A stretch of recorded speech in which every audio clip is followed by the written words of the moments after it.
Hello friends, welcome back to our channel target MPPSC no मक्कारी। I hope you all are well.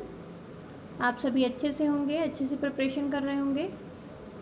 Target MPPSC no मक्कारी channel mains writing के purpose से mainly start किया गया था। Previous year के question हमने solve करना इसमें स्टार्ट किए थे। 2014 का पेपर हम पूरा सॉल्व कर चुके हैं 3 मार्कर पोर्शन का, और 2015 का 3 मार्कर आज से हम स्टार्ट कर रहे हैं। पेपर सेकंड है, ये पेपर 5th मार्क हो गया यहाँ पे। पेपर सेकंड का पार्ट ए है और चैनल का पार्ट 26 है। पेपर फर्स्ट मॉर्निंग वाले बैच में स्टार्ट हो चुका है और पेपर सेकंड अभी हम शाम वाले बैच में स्टार्ट कर रहे हैं। अगर आपने अभी तक हमारा चैनल सब्सक्राइब नहीं किया है तो प्लीज़ सब्सक्राइब कर लें। हम पहले सारे पेपर्स के 3 मार्कर को अटेंड करेंगे और उसके बाद 6 मार्कर, उसके बाद 15 मार्कर।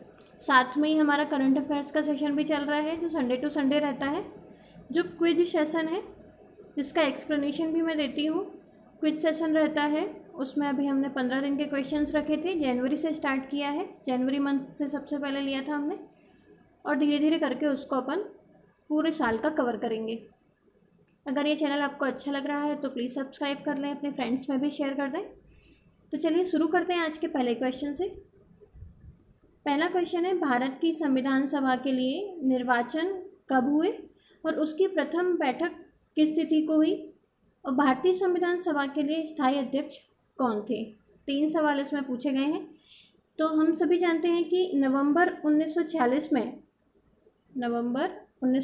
में क्या हुआ था, हमारी संविधान सभा गठित हो गई थी, और इसके लिए जो चुनाव हुए थे वो हुए थे अगस्त 1946 में।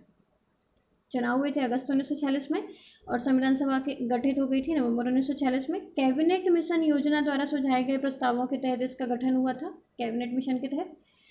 इसमें क्या था, अपनी संविधान सभा की कुल सदस्य संख्या 389 होनी थी। पहले कितनी होनी थी, संविधान सभा की कुल सदस्य संख्या 389 होनी थी। इनमें 296 सीटें ब्रिटिश भारत की, ठीक है, 93 सीटें देशी रियासतों की आवंटित की जानी थी।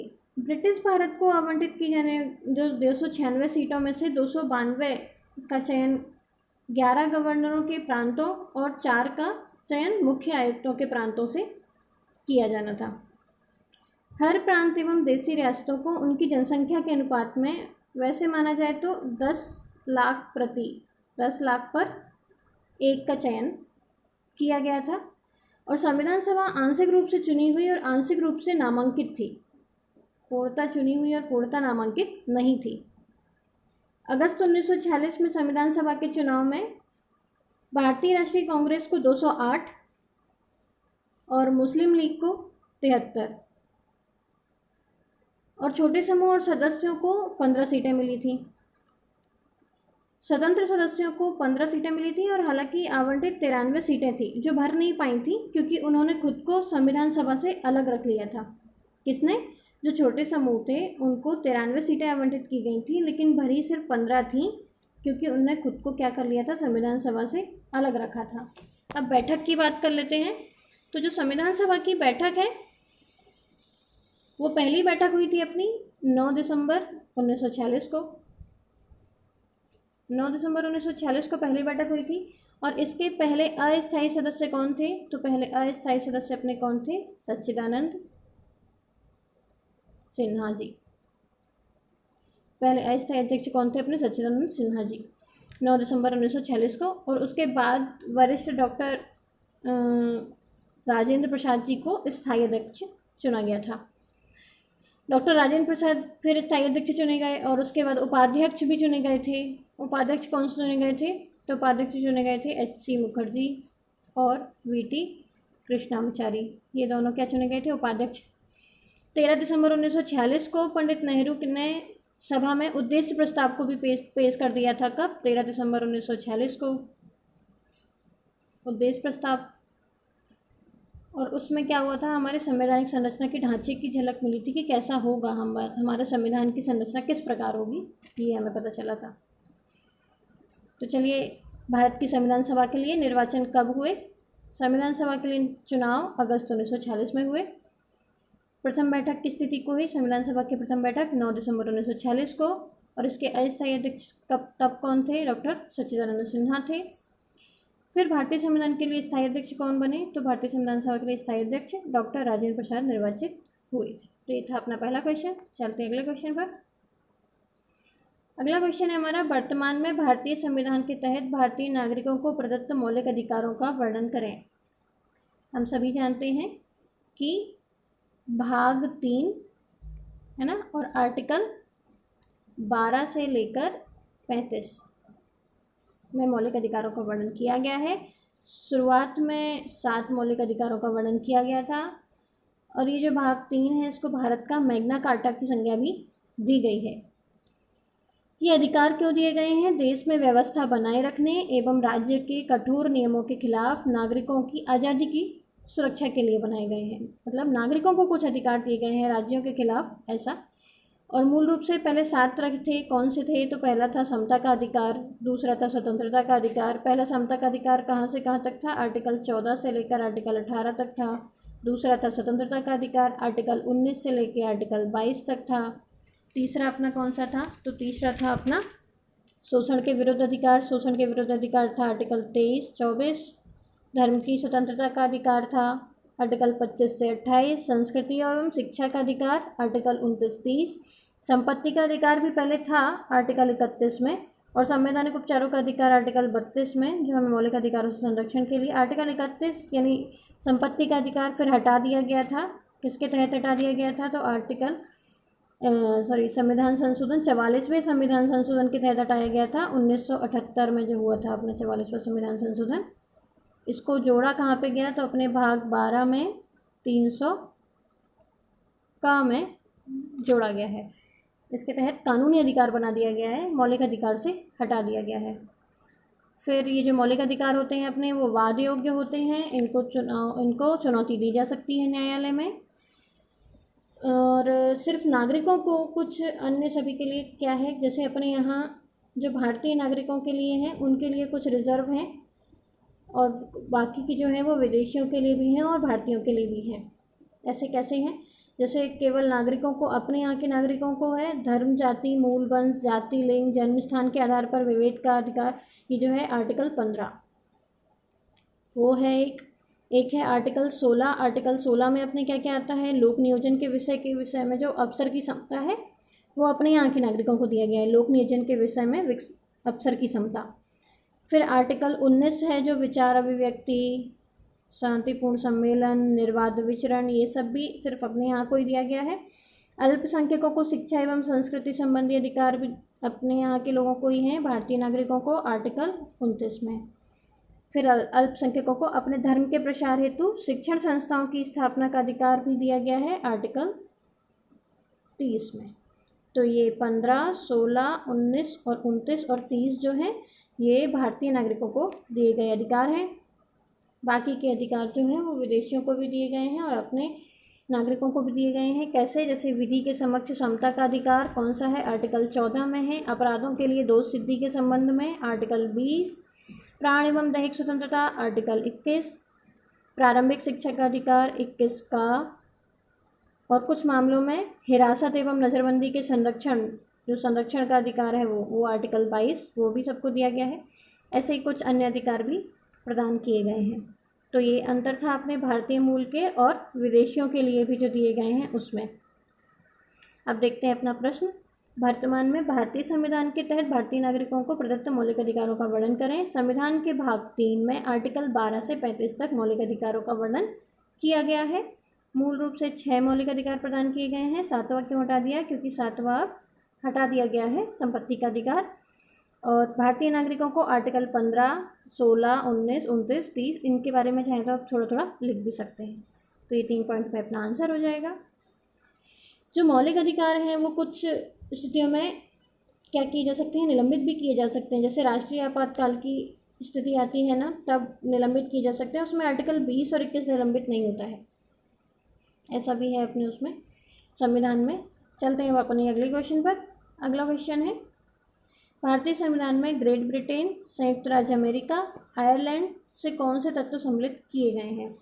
हम जानते हैं कि जो भारतीय संविधान है उसे उधार का थैला भी कहा जाता है, अर्थात बाहरी संविधानों से हमने बहुत कुछ लिया है। तो जो भी हमने लिया है उनमें से इनने ब्रिटेन, संयुक्त राज्य अमेरिका और आयरलैंड का पूछा है। ब्रिटेन के संविधान से हमने बहुत कुछ लिया है। ब्रिटेन के संविधान से हमें लिया है संसदीय शासन लिया है पहले तो, फिर विधि का शासन भी लिया है ना, और विधायी प्रक्रिया ली है। एकल नागरिकता, ये महत्वपूर्ण है, एकल नागरिकता ली है। मंत्रिमंडल प्रणाली ली है। मंत्रिमंडल प्रणाली कहाँ से ली है अपन ने? ब्रिटेन से ली है। और संसदीय विशेषाधिकार, द्विसदनवाद, जो 2 सदन होते हैं, लोकसभा, राज्यसभा, ये कहाँ से लिया गया है? सब ब्रिटेन के संविधान से लिया गया है। ब्रिटेन के संविधान के बाद से देखें संयुक्त राज्य अमेरिका, तो संयुक्त राज्य अमेरिका से हमने क्या लिया है? मूल अधिकार लिए हैं, ये इम्पोर्टेंट है। मूल अधिकार के बाद क्या लिया है? हमने न्यायपालिका की स्वतंत्रता ली है, ये इम्पोर्टेंट है। न्यायपालिका की स्वतंत्रता के बाद पुनरावलोकन का सिद्धांत भी लिया है। राष्ट्रपति का पद भी, उपराष्ट्रपति का पद कहाँ से लिया गया है? संयुक्त राज्य अमेरिका से। राष्ट्रपति पर महाभियोग की जो प्रक्रिया है, वो हमने कहाँ से ली है? संयुक्त राज्य अमेरिका से ली है। और उसके अलावा उच्चतम न्यायालय और उच्च न्यायालय के न्यायाधीशों को पद से हटाए जाने की प्रक्रिया भी हमने संयुक्त राज्य अमेरिका से ली है। आयरलैंड से क्या लिया है? जो नीति निर्देशक तत्व हैं वो लिए हैं हमने आयरलैंड से। राष्ट्रपति की निर्वाचन पद्धति, कि राष्ट्रपति का निर्वाचन कैसे होगा, ये कहाँ से लिया है हमने? आयरलैंड से लिया है। और राज्यसभा के सदस्यों का नामांकन जो होता है वो भी आयरलैंड से लिया है। पहले तो DPSP इसका इम्पोर्टेंट है, और दूसरा इम्पोर्टेंट है कि राष्ट्रपति की निर्वाचन पद्धति भी हमने आयरलैंड से ली है। इसके बाद जर्मनी का भी देख लेते हैं। जर्मनी से क्या लिया है? आपातकाल के समय जो मूल अधिकारों का स्थगन है वो हमने कहाँ से लिया है? जर्मनी से लिया है। आपातकाल के समय जो हम मूल अधिकारों का स्थगन कर देते हैं। कनाडा से क्या लिया है? संघीय व्यवस्था हमने कनाडा से ली है, जो हमारी संघीय व्यवस्था है कनाडा से ली गई है ना। और ऑस्ट्रेलिया से हमने क्या लिया है? ऑस्ट्रेलिया से लिया है समवर्ती सूची है। संसद के दोनों सदनों की संयुक्त बैठक है, ये ऑस्ट्रेलिया से लिया गया है। और भारत शासन अधिनियम आया था 1935 में। कहते हैं 70 से 75% पार्ट उसी से लिया गया है। उससे संघीय तंत्र, न्यायपालिका, लोक सेवा आयोग, राज्यपाल का कार्यालय, ये सब हमारा भारत शासन अधिनियम 1935 से लिया गया है। वो बाहर ही नहीं है, पर ये ब्रिटेन, संयुक्त राज्य America, Ireland, Germany, Canada, Australia, यहाँ से भी हमने बहुत कुछ लिया है। चलते हैं प्रश्न पर अपने। प्रश्न था भारतीय संविधान में ग्रेट ब्रिटेन, संयुक्त राज्य अमेरिका एवं आयरलैंड से कौन से तत्व सम्मिलित किए गए हैं? पहला, ब्रिटेन के संविधान से संसदीय शासन, विधि का शासन, विधायी प्रक्रिया होना चाहिए, यहाँ पे गलत टाइप हो गया है, विधायी प्रक्रिया, एकल नागरिकता और मंत्रिमंडल, ये लिया है। फिर संयुक्त राज्य अमेरिका से मूल अधिकार, न्यायपालिका की स्वतंत्रता, उपराष्ट्रपति का पद और राष्ट्रपति पर महाभियोग। इसके बाद आयरलैंड से क्या लिया? आयरलैंड से राज्य के नीति निर्देशक सिद्धांत, राष्ट्रपति की निर्वाचन पद्धति और राज्यसभा के सदस्यों का नामांकन, ये हमने आयरलैंड से लिया। तो ये अपना क्वेश्चन हो जाएगा 3 मार्कर का। चलते हैं अगले क्वेश्चन पर। अगला क्वेश्चन है, भारत के लोकसभा के अध्यक्ष का निर्वाचन किस प्रकार होता है? वर्तमान लोकसभा अध्यक्ष का नाम बताइए।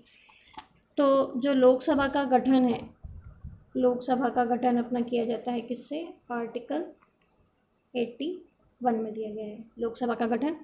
लोकसभा में कितने सदस्य होते हैं? लोकसभा में 545 सदस्य, 530 सदस्य राज्यों से, 13 सदस्य संघ राज्य क्षेत्र से, और जो 2 हैं वो एंग्लो इंडियन। ठीक है। इसकी अवधि आम चुनाव के बाद पहली बैठक से 5 वर्ष के लिए मानी जाती है। जब आम चुनाव हो जाता है उसके बाद जो पहली बैठक होती है उसके बाद से 5 वर्ष तक के लिए गिना जाता है। योग्यता क्या क्या होती है? तो योग्यता के लिए इसमें भारत का नागरिक होना चाहिए पहले तो। दूसरा, आयु कम से कम 25 वर्ष होनी ही चाहिए, दिवालिया घोषित ना किया गया हो, ये 2-3 चीज़ें। लोकसभा अध्यक्ष का वर्णन किया गया है आर्टिकल 93 में। 93 में लोकसभा अध्यक्ष के बारे में बताया गया है। इसका निर्वाचन कैसे होता है? पहली बैठक के पश्चात उपस्थित सदस्यों के बीच से, जितने भी उपस्थित सदस्य होते हैं उनके बीच से अध्यक्ष का चुनाव सर्वसम्मति से किया जाता है। राष्ट्रपति क्या करता है? राष्ट्रपति तिथि घोषित करता है कि लोकसभा अध्यक्ष के चुनाव की तिथि यानी तारीख घोषित करता है, वो निर्धारित करता है। एक प्रश्न सामान्यतः पूछा जाता है कि लोकसभा विघटन के साथ अध्यक्ष का पद भी खाली हो जाता है, तो ऐसा नहीं है। लोकसभा विघटन से ही अध्यक्ष का पद खाली नहीं हो जाता है। अध्यक्ष अपना पद तब तक नहीं छोड़ता है जब वह नई लोकसभा की बैठक तक पद धारण करे रहता है। नई लोकसभा की पहली बैठक तक अपना पद धारण किए रहता है। अब वर्तमान लोकसभा अध्यक्ष की बात कर लेते हैं। वर्तमान लोकसभा अध्यक्ष कौन है? अपने ओम बिरला हैं वर्तमान लोकसभा अध्यक्ष। 17वीं लोकसभा में निर्वाचित हुए हैं। कोटा इनका लोकसभा निर्वाचन क्षेत्र कहाँ है? कोटा है। सुमित्रा महाजन जी की इनने जगह ली है। पहले लोकसभा अध्यक्ष की बात करें तो जीवी मावलंकर थे। पहले कौन थे? जीवी मावलंकर। और लोकसभा की पहली महिला अध्यक्ष की बात करें तो वो मीरा कुमार थी।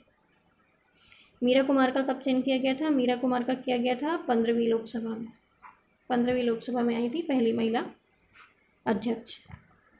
तो चलते हैं अपने प्रश्न पर। प्रश्न था भारत के लोकसभा के अध्यक्ष का निर्वाचन किस प्रकार होता है? वर्तमान लोकसभा अध्यक्ष का नाम बताइए। लोकसभा अध्यक्ष का निर्वाचन पहली बैठक के पश्चात उपस्थित सदस्यों के बीच से अध्यक्ष का चुनाव किया जाता है। राष्ट्रपति लोकसभा अध्यक्ष के चुनाव की तारीख निर्धारित करता है। आर्टिकल 93 से संबंधित है लोकसभा अध्यक्ष। वर्तमान लोकसभा अध्यक्ष ओम बिरला हैं। 17वीं लोकसभा में निर्वाचित हुए हैं, जिन्होंने सुमित्रा महाजन की जगह ली है। चलते हैं अगले क्वेश्चन पर। अगला क्वेश्चन है भारत के उपराष्ट्रपति का निर्वाचन किस प्रकार होता है? संसद के किस सदन का सभापति होता है? किसकी बात हो रही है? भारत के उपराष्ट्रपति की बात हो रही है। हम सभी को पता है आर्टिकल 63 की बात हो रही है यहाँ पे। 63 उपराष्ट्रपति। राष्ट्रपति की तरह उपराष्ट्रपति को जनता द्वारा सीधे नहीं चुना जाता है। इसको कैसे चुना जाता है? संसद के दोनों सदनों के सदस्यों के निर्वाचक मंडल, जिसमें सभी होते हैं निर्वाचित। उसमें ये नहीं है कि मनोनीत सदस्य नहीं होंगे, उसमें मनोनीत सदस्य भी होते हैं, निर्वाचित सदस्य भी होते हैं संसद के दोनों सदनों के। पर इसमें विधानसभाओं के सदस्य शामिल नहीं होते हैं। इसमें लोकसभा और राज्यसभा के सभी सदस्य सम्मिलित होंगे। जितने भी निर्वाचित हैं, मनोनीत हैं, सभी सदस्य शामिल होंगे, लेकिन विधानसभा के सदस्य शामिल नहीं होते हैं। इसकी जो चयन प्रक्रिया है वो आर्टिकल 66 में दी गई है उपराष्ट्रपति के चयन की। इसके लिए क्या क्या योग्यताएं होनी चाहिए? भारत का नागरिक होना चाहिए। भारत के नागरिक के साथ उसकी 35 वर्ष की आयु होनी चाहिए। राज्यसभा में सदस्य बनने के लिए योग्य होना चाहिए। उपराष्ट्रपति का पद हमने अमेरिका के उपराष्ट्रपति की तर्ज पर लिया है। कहाँ की? अमेरिका के उपराष्ट्रपति की तर्ज पर लिया है हमने उपराष्ट्रपति का पद। और आर्टिकल 64 में, इसमें आर्टिकल 64 में ये दिया गया है कि उपराष्ट्रपति राज्यसभा के पदेन सभापति के रूप में कार्य करता है। किसके? राज्यसभा के पदेन सभापति के रूप में कार्य करता है। ये प्रश्न में पूछा गया है कि किस सदन का सभापति होता है, तो राज्यसभा के पदेन सभापति के रूप में कार्य करता है। इस संदर्भ में उसके कार्य व शक्तियाँ लोकसभा के अध्यक्ष जैसी ही होती हैं। जैसे लोकसभा अध्यक्ष की होती हैं कार्य और शक्तियाँ, वैसे इसकी भी होती हैं। और अभी के उपराष्ट्रपति अपने वेंकैया नायडू जी हैं। पहले उपराष्ट्रपति कौन थे? तो पहले उपराष्ट्रपति डॉक्टर राधाकृष्णन थे, 1952 में चयनित। उसके बाद 1957 में भी निर्विरोध ये 2 बार उपराष्ट्रपति रहे। निर्विरोध मतलब इनके अगेंस्ट कोई नहीं खड़ा हुआ था। चलते हैं अपने प्रश्न पर। प्रश्न था भारत के उपराष्ट्रपति का निर्वाचन किस प्रकार होता है? संसद के किस सदन का सभापति होता है? आर्टिकल 63 में भारत के उपराष्ट्रपति का विवरण किया गया है। उपराष्ट्रपति को संसद के दोनों सदनों के सदस्यों के निर्वाचक मंडल द्वारा चुना जाता है। इस निर्वाचक मंडल में निर्वाचित और मनोनीत दोनों सदस्य होते हैं, किंतु राज्य विधानसभाओं के सदस्य शामिल नहीं होते हैं। आर्टिकल 64 के अनुसार उपराष्ट्रपति राज्यसभा के पदेन सभापति के रूप में कार्य करता है। तो ये 3 मार्कर में हम आंसर राइट करेंगे तो 3 पॉइंट अपने ये हो जाएंगे। भारत के उपराष्ट्रपति का निर्वाचन और संसद के किस सदन के सभापति होते हैं। चाहे तो आप वेंकैया नायडू जी का नाम भी डाल सकते हैं कि वर्तमान में उपराष्ट्रपति हैं। चलते हैं अगले क्वेश्चन पर। अगला क्वेश्चन है राष्ट्रीय मानवाधिकार आयोग का गठन किसके द्वारा किया जाता है? उसके सदस्य कौन होते हैं? अब आया अपना राष्ट्रीय मानवाधिकार आयोग। बात करते हैं राष्ट्रीय मानवाधिकार आयोग की। तो राष्ट्रीय मानवाधिकार आयोग की गठन हुआ था 10 दिसंबर 1993 में। 10 दिसंबर 1993 को इसका गठन किया गया था। इसका गठन संसद में पारित अधिनियम के अंतर्गत हुआ था। अपना एक मानवाधिकार संरक्षण अधिनियम 1993 आया था। मानवाधिकार संरक्षण अधिनियम 1993 हम सभी पढ़ते हैं। उसके अंतर्गत ही राष्ट्रीय मानवाधिकार आयोग का गठन किया गया था। एक बार ये 2006 में संशोधित किया गया है और एक बार अभी 2019 में संशोधित किया गया है। 2 बार संशोधित हो चुका है। इसका मुख्यालय कहाँ पर है? इसका मुख्यालय है न्यू दिल्ली में। ठीक है। अब आयोग में क्या होता है? बहुसदस्यीय संस्था होती है जिसमें एक अध्यक्ष होता है और कुछ सदस्य होते हैं। तो उसके बारे में देखते हैं कि इनके कैसे अध्यक्ष और सदस्य। पहले तो एक अध्यक्ष हो जाएगा जो भारत का कोई सेवानिवृत्त मुख्य न्यायाधीश होगा। सदस्य में हो जाएगा, एक सदस्य हो जाएगा उच्चतम न्यायालय में कार्यरत या सेवानिवृत्त मुख्य न्यायाधीश। दूसरा हो जाएगा एक उच्च न्यायालय का कार्यरत या सेवानिवृत्त मुख्य न्यायाधीश। यहाँ पे क्या हो जाएगा? मुख्य न्यायाधीश। और यहाँ पर क्या हो जाएगा? उच्चतम न्यायालय में कार्यरत। ये उच्चतम न्यायालय का हो गया, ये उच्च न्यायालय का हो गया। ठीक है। एक हाई कोर्ट का हो गया, एक सुप्रीम कोर्ट का हो गया। 2 अन्य व्यक्ति मानवाधिकार के, तो 2 ना होके अब ये 3 हो गए हैं। 2019 के संशोधन के बाद 3 व्यक्ति मानवाधिकार से संबंधित, इसमें से एक महिला होनी चाहिए, ये अनिवार्यता है। एक क्या होनी चाहिए? महिला होनी चाहिए। 4 अन्य पदेन सदस्य की जगह अब कितने हो गए हैं? 7 हो गए हैं। पहले 4 कौन कौन से थे ये देख लेते हैं। राष्ट्रीय अल्पसंख्यक आयोग, राष्ट्रीय अनुसूचित जाति आयोग, जनजाति आयोग, SC ST, राष्ट्रीय महिला आयोग अध्यक्ष। फिर इसके बाद अभी 3 कौन से जुड़ गए हैं? राष्ट्रीय पिछड़ा वर्ग आयोग के अध्यक्ष जुड़ गए हैं, राष्ट्रीय बाल अधिकार आयोग के संरक्षण वाले अध्यक्ष, और दिव्यांगजनों से संबंधित कौन से 3 जुड़ गए हैं? पिछड़ा वर्ग के, बाल अधिकार और दिव्यांगजन। ये 3 अभी नए जुड़े हैं। आयोग के अध्यक्ष और सदस्यों की नियुक्ति कौन करता है ये देख लेते हैं। इनकी नियुक्ति जो है वो राष्ट्रपति प्रधानमंत्री की सलाह पर, प्राइम मिनिस्टर की सलाह पर उसकी 6 सदस्यीय समिति होती है एक, उनकी सिफारिशों पर करता है। अब ये 6 सदस्यीय समिति में कौन कौन होता है? एक तो प्राइम मिनिस्टर हो गया, लोकसभा अध्यक्ष हो गया, राज्यसभा का उपसभापति हो गया, संसद के दोनों सदनों के मुख्य विपक्षी दल के नेता हो गए। किसके? विपक्षी दल के नेता हो गए ये। ठीक है। फिर केंद्रीय गृह मंत्री हो गया। ठीक है। तो इस प्रकार इनका ये समिति का चयन होता है और इस समिति की सिफारिश पर राष्ट्रपति गठित करता है राष्ट्रीय मानवाधिकार आयोग के अध्यक्ष और सदस्यों और पूरा गठन उसका। इस आयोग के मेन कार्य क्या होते हैं? तो इस आयोग के कार्य होते हैं मानवाधिकार के उल्लंघनों की जांच करना। इसकी मानवाधिकार उल्लंघनों की जांच करना, ह्यूमन राइट। न्यायालय में लंबित किसी मानवाधिकार से संबंधित कार्यवाही में हस्तक्षेप करना। तो जो मानवाधिकार से संबंधित क्या हो गई कार्यवाही, उसमें ये हस्तक्षेप भी कर सकता है। और जेल या बंदी गृह में जाके वहाँ पर ये स्थिति का अध्ययन करेगा कि वहाँ कैसे किस प्रकार लोग रह रहे हैं, उनके साथ किस प्रकार का व्यवहार किया जा रहा है। ये वर्तमान में बात करें तो HL दत्तू जी अध्यक्ष हैं अपने मानवाधिकार आयोग के। कौन है? HL दत्तू।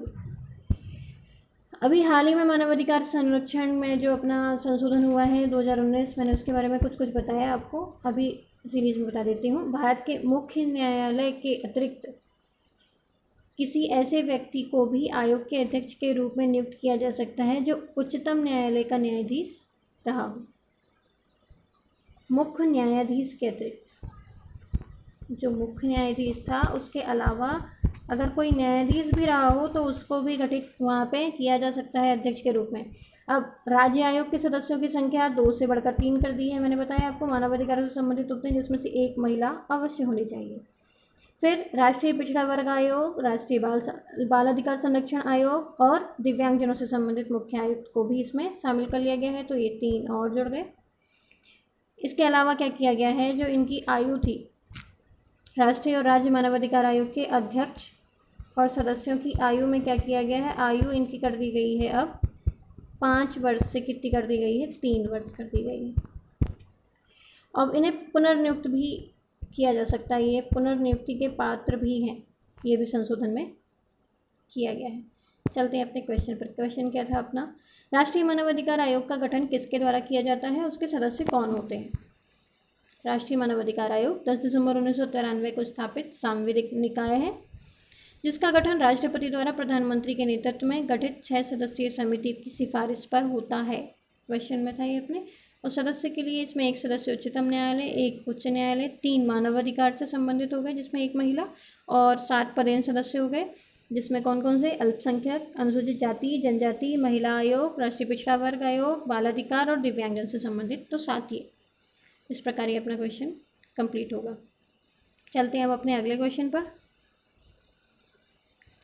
अगला क्वेश्चन है हमारा 73वें संविधान संशोधन अधिनियम 1993 की प्रमुख विशेषताएं क्या हैं।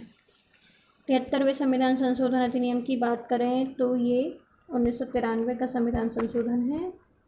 इसमें क्या हुआ था, भाग 9 जोड़ा गया था। क्या नाम इसका, पंचायत रखा नाम इसका, ठीक है। इसमें आर्टिकल भी जुड़े, 16 नए आर्टिकल जुड़े, आर्टिकल 243 से 243 ओ तक ये 16 आर्टिकल जुड़े। एक 11वीं अनुसूची भी जुड़ी, 11वीं अनुसूची पंचायत की, और उसमें 29 कार्य भी उसके पंचायत के बताए गए। कितने, 29, ये पूछा जाता है प्री में। 73वें संविधान संशोधन अधिनियम हर राज्य में एक त्रिस्तरीय, कितनी, 3 स्तर की एक पंचायती राज प्रणाली की व्यवस्था सुनिश्चित करता है। कैसे, एक ग्राम पंचायत, एक पंचायत समिति, एक जिला परिषद। तो ये 3 स्तर के अपनी बताता है। पंचायती राज व्यवस्था लागू करने के लिए राज्यों को अपने नियम बनाने का अधिकार भी है। चलते हैं अपने प्रश्न पर। प्रश्न था हमारा 73वें संविधान संशोधन अधिनियम 1993 की प्रमुख विशेषताएं क्या हैं। पहला, 73वें संविधान संशोधन द्वारा संविधान में भाग 9 जोड़ा गया, जिसमें 16 नए आर्टिकल 243 से 243 ओ तक हैं। यह संशोधन अधिनियम राज्य में एक त्रिस्तरीय पंचायती राज प्रणाली की व्यवस्था सुनिश्चित करता है, और इस अधिनियम के अंतर्गत एक नई 11वीं अनुसूची जोड़ी गई, जिसमें पंचायत के 29 कार्यों का वर्णन किया गया है।